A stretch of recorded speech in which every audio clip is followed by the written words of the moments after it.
साथियों नमस्कार, मैं हरिश्चंद्र बंडवाल एचबी शॉर्ट्स में आप सभी का स्वागत करता हूं। दोस्तों, एक सवाल इस समय देश के लोगों के मन में है, क्या भारत में फिर से लॉकडाउन लगेगा? अब देखिए, मेरे पास भी कई सारे मैसेज आ गए, कई सारे कॉल भी आए। अब ये बड़ी विचित्र परिस्थिति है दोस्तों। मैं एक लाइन में और बाकी खबर भी आपको दिखा देता हूं कि देश को किस तरीके से अराजकता की ओर धकेल दिया जाए, ये उसका उदाहरण। अब क्यों हो रहा है, कैसे हो रहा है, क्यों ये बात आई, क्यों लोगों में ये डर फैल गया है, जरा मैं आपको बताता हूं। दरअसल आप देखिए, मैं स्क्रीनशॉट है कोविड जैसे हालात पर विपक्ष के दो बयान। राहुल गांधी क्या कह रहे हैं? राहुल गांधी ने कहा था कि मोदी जी ने कह दिया है कि कोविड जैसा समय आने वाला है। कोविड में जो किया था वो भूल गए, कितने लोग मरे थे, कैसी दुखद स्थिति हुई थी। अब मोदी जी ने क्या कहा है, ऐसा कुछ क्या? राहुल गांधी को पता चल गया, इनको एकदम सपना आया, इन्होंने जोड़ दिया, लोगों को डरा दिया। अब देखिए, ये मल्लिकार्जुन खड़गे बोले थे कि कोविड महामारी के दौरान हुई दुखद पीड़ा को भूला नहीं जा सकता, जब 40 लाख से ज्यादा जानें चली गई। अनगिनत नागरिक ऑक्सीजन जैसी बुनियादी जरूरतों के लिए संघर्ष करते रह गए। ऐसे में पीएम क्या 140 करोड़ भारतीयों को एक बार फिर खुद ही ऊर्जा संकट के साथ साथ भोजन, उर्वरक और महंगाई के बढ़ते दबाव जैसे संकट का सामना करने के लिए कह रहे हैं?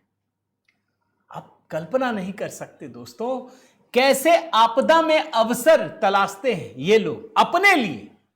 मोदी जी वाला नहीं है। आप जानते हैं ना, अभी इस आपदा में हिमाचल प्रदेश ने तेल का दाम बढ़ा दिया, अवसर ढूंढ लिया, इन्होंने भी ढूंढ लिया। यह सिर्फ अफवाह है। प्रधानमंत्री मोदी ने 4 दिन पहले संसद में एक बयान दिया था दोस्तों। क्या दिया था जानते हैं? उन्होंने कहा था कि इस युद्ध के कारण दुनिया में जो कठिन हालात बने हैं, उसका प्रभाव लंबे समय तक बने रहने की आशंका है। हमने कोरोना के समय एकजुटता से चुनौतियों का सामना किया, अब भी करेंगे। क्या ये कह रहे हैं कि कोरोना जैसे हालात हो गए, या ये कहा कि कोरोना में हमने एकजुटता से काम किया, अब भी करेंगे?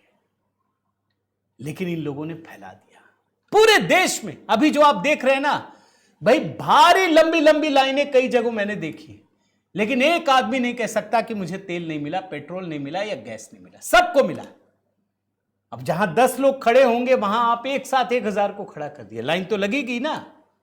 और इसीलिए मैं इस बात से बड़ा खुश हूं कि आज सरकार ने लगातार इस अफवाह को दरकिनार किया है। केंद्रीय मंत्री हरदीप पुरी से लेकर तमाम बड़े मंत्रियों ने यह कहा कि कोई लॉकडाउन नहीं है, हम पूरी तरह से तैयार हैं। सरकार कोई ऐसी योजना नहीं है, हम हर तरीके से, चाहे जो भी ऊर्जा सप्लाई चेन, जरूरी वस्तु, सब चीज के लिए पूरी तरह से तैयार है। देश में इस समय कोई कमी नहीं है, किसी चीज की कमी नहीं है।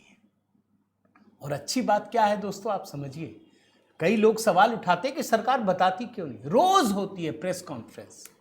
सरकार की तरफ से जो बड़े बड़े अधिकारी हैं, रोज प्रेस कॉन्फ्रेंस करते हैं और पूरा डेटा लेके बैठते हैं कि हमारे पास इतना तेल है, ऊर्जा है, ये है, वो है, और हमारे पास आ भी रहा है, हमारा फ्लो भी जारी है। तो अब आप सोचिए दोस्तों, इस माहौल में क्या कहेंगे? क्या लॉकडाउन लगने वाला है? क्या सरकार ने इशारा किया है?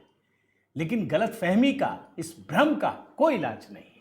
इसलिए मैं कहता हूं, ऐसे समय में सतर्क रहना बड़ा जरूरी है, और सरकार क्या कहती है इस बात को सुनना, समझना और उसे इंप्लीमेंट करना भी जरूरी है। उम्मीद करता हूं ये वीडियो आपको पसंद आया होगा। जरूर कमेंट कीजिएगा दोस्तों, एक कमेंट जरूर कीजिएगा, बताइएगा आप क्या सोचते हैं। बने रहिए, जुड़े रहिए। बहुत बहुत धन्यवाद। जय सिया राम।